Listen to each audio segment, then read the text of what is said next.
Morning बच्चों। आज हम लोग चौथा पाठ मान जा मेरे मन, इससे आगे कल जहाँ तक हम लोग पढ़े थे कि देखा कि लेखक का मन उल्टा लेखक को ही डांट रहा है और बोलता है कि तुम और डॉक्टर और दुबले पतले आदमियों को मिलकर तुम व्यक्ति की साजिश हमारे ऊपर कर रहे हो। यहाँ तक हम लोगों ने देखा था। अब आगे देखते हैं कि उसके बाद लेखक क्या बोलता है कि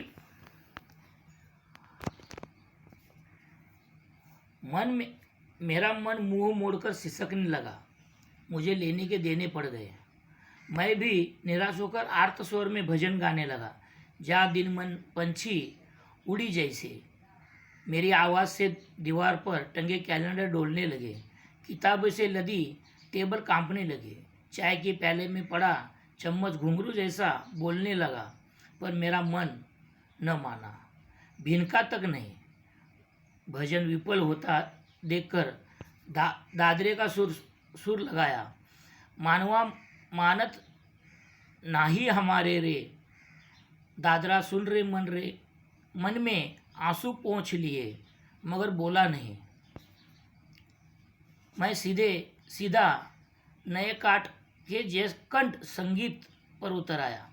मान जा मेरे मन, चांद तू मैं गगन, फूल तू मैं चमन, मेरी तुझ में लगन, मान जा मेरे मन। ऐसे मतलब लेखक ने इतना कोशिश किया कि वो उस मन को समझाने की कोशिश कर रहा है। अभी लेखक के मन ने जो है मुंह सिसक लिया है, और मुंह सिसकने इसके कारण कि और देखा लेखक ने कि अभी जो है कि कोई भी बात बोल के फ़ायदा नहीं हो रही है, और मन बार बार निराश होते हुए दिखाई दे रहा है। और साथ ही साथ में वो अब लेखक को ऐसा लग रहा है कि अभी लेने के देने पड़ गए हैं, क्योंकि जब से लेखक ने कोशिश की है तब से कोई भी बात मन मानने के लिए तैयार नहीं है।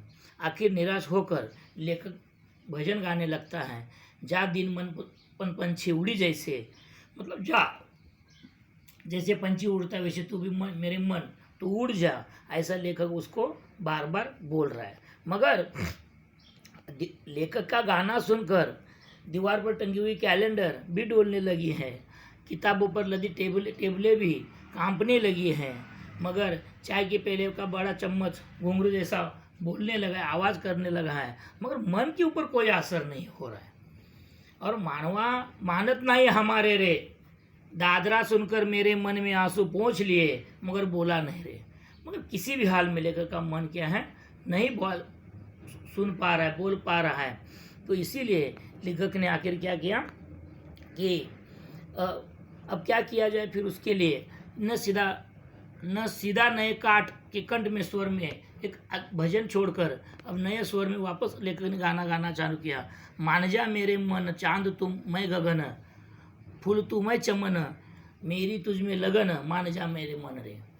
लेखक ने आखिर किसी भी हाल में बोला कि अब क्या करे जाए, तो इसीलिए मन को मानने लगे। बोले कि तू चांद है तो मैं गगन हूँ, गगन मतलब आकाश, तू चांद है तो मैं गगन हो, तू फूल है तो मैं चमन हूँ, और तू फूल है तो मैं उसकी खुशबू हूँ, मुझ में तुझ में लगन रहे, मैं तेरे भी ऊपर निर्भय हूँ, और इसके साथ मान जा मेरे मन रे, और अभी तो किसी भी हाल में मन मेरे बात मान जा, ऐसा लेखक बोलने लगा। आखिर मन साहब मुस्कुराने लगे और बोले, तुम चाहते क्या हो? मैंने डॉक्टर का पुर्जा सामने रखते हुए कहा, सहयोग, तुम्हारा सहयोग। मेरे मन के नाक भी सिकुड़ते हुए कहा, पिछले साल से इसी तरह की परजू ने तुम्हारा दिमाग खराब कर रखा है। भला ये कोई भले आदमी का काम है? लिखता है खाना छोड़ दो। मैंने खट्टी डकार लेकर कहा, तुम साथ देते तो कभी कभी खाना छोड़ देता। एक तुम्हारे कारण मेरे शरीर चर्बी का महासागर बना रहा है। ठीक ही कहा गया है कि एक मछली पूरे तालाब को गंदा कर देती है। मेरे मन ने अपेक्षापूर्वक कागज़ पढ़ते हुए कहा, लिखता है कसरत करो। मैंने मुलायम तकिए पर कोहनी टेक कर जमाई लेते हुए कहा, कसरत करो।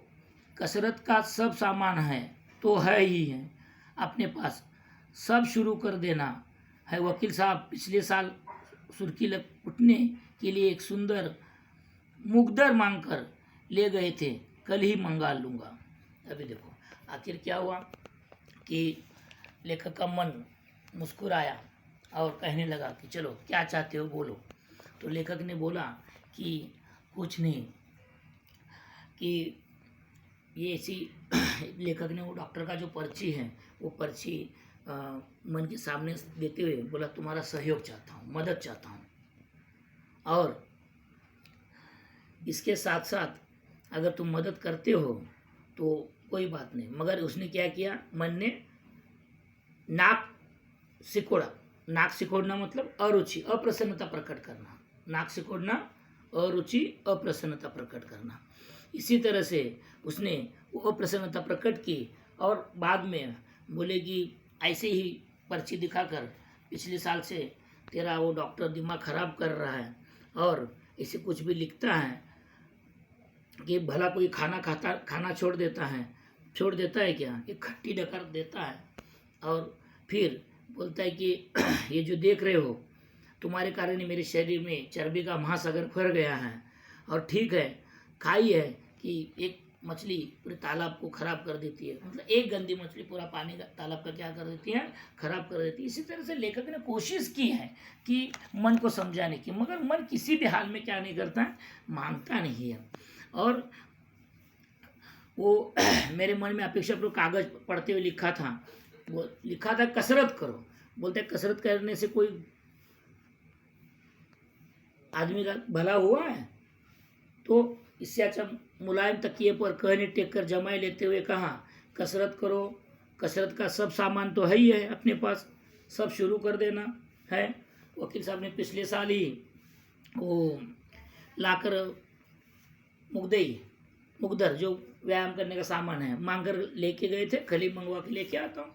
कसरत करना है तो, और कसरत करने से आदमी का शरीर सुदृढ़ हो जाएगा।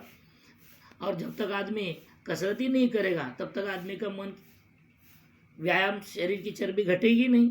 यही लेखक का मन बोलता है उसको।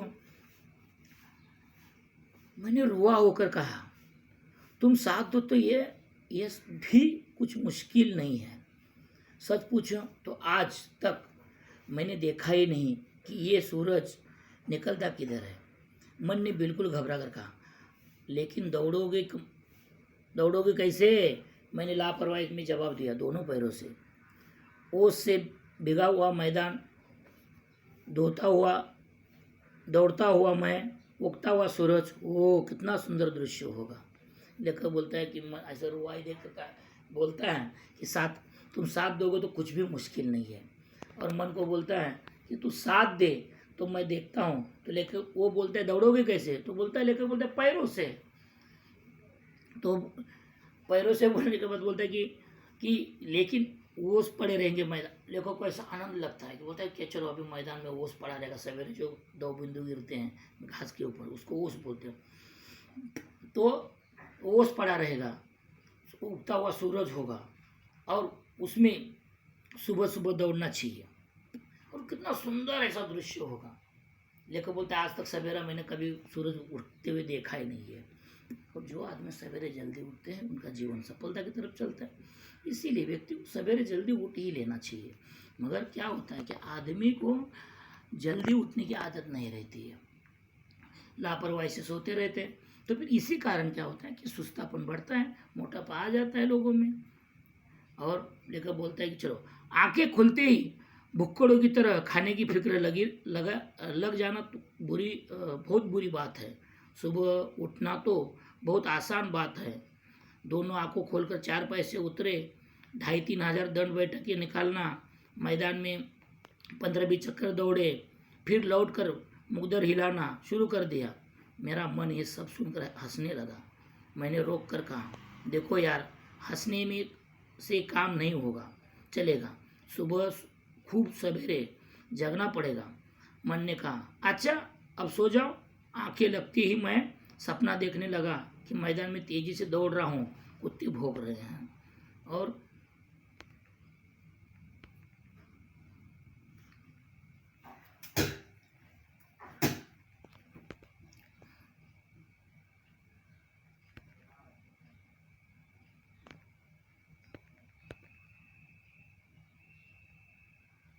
तो लेखक ने फिर वापस क्या हुआ कि लेखक ने फिर मन को समझाया। मन ने समझाने के बाद लेखक का फिर बोला कि सवेरे सवेरे उठकर 2500-3000 उठक बैठक मारना चाहिए और मैदान के 10-15 चक्कर काट लेने चाहिए। और ये सब देखकर मन हंसने लगा और हंसकर बोला, अच्छा ठीक है, अब सुबह खूब सवेरे जगना पड़ेगा और अभी क्या करो, अब सो जाओ। और आग लगते ही लेखक अपने मन में सपने देखने लगा कि मैं मैदान में तेजी से दौड़ रहा हूँ, कुत्ते भौंक रहे हैं। ऐसा इसी तरह से यहाँ तक हम लोग रुकते हैं आज के लिए। कल बाकी का पार्ट देखेंगे। मगर आपको बच्चों अभी एक बात याद रखना है कि आगे जाकर अभी तक यहाँ तक ये देख लिया कि कैसे कैसे करके लेखक ने कोशिश की है कि मन को समझाने की।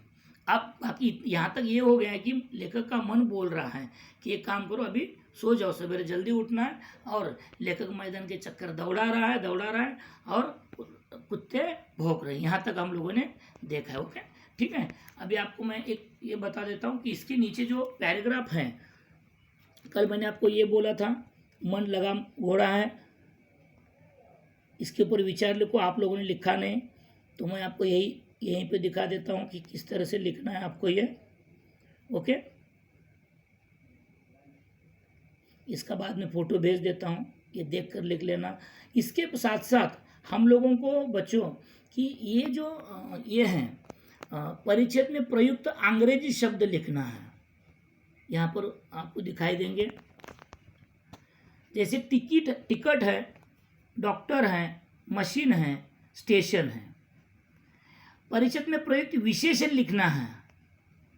तो विशेषण कौन कौन से हैं? उदास हैं, संगीन हैं, अकेले हैं, पतला हैं, ये विशेषण है।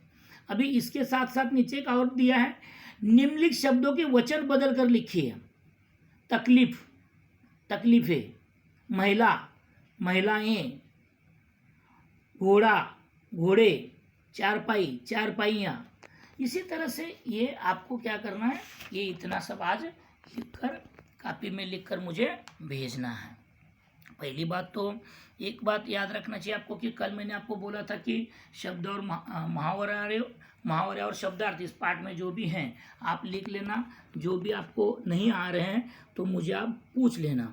मगर आपने किसी ने ऐसा कुछ जवाब नहीं दिया, लिखने का काम पूरा करते हुए मिला नहीं, इसीलिए मैं आपको बोलता हूँ कि कम से कम आप क्या करो, अपना लिखने का काम पूरा करो और ये शब्दार्थ लिख दो। अब इसके साथ साथ मैं आपको बोलूँ कल का जो है कि मुहावरे हैं कि कन्नी काटना, बचकर छिपकर निकलना, कन्नी काटना, बचकर छिपकर निकलना, तिलमिल उठना, क्रोधित होना, तिलमिल उठना, क्रोधित होना, सुर्खी कुटना, अपना महत्व बढ़ाना, सुर्खी कुटना, अपना महत्व बढ़ाना, नाक भौं सिकोड़ना, अरुचि, अप्रसन्नता दिखाना। आज का जो हम लोगों ने मुहावरा देखा, नाक भौं सिकोड़ना, अरुचि, अप्रसन्नता प्रकट करना, अरुचि, अप्रसन्नता प्रसन्न करना।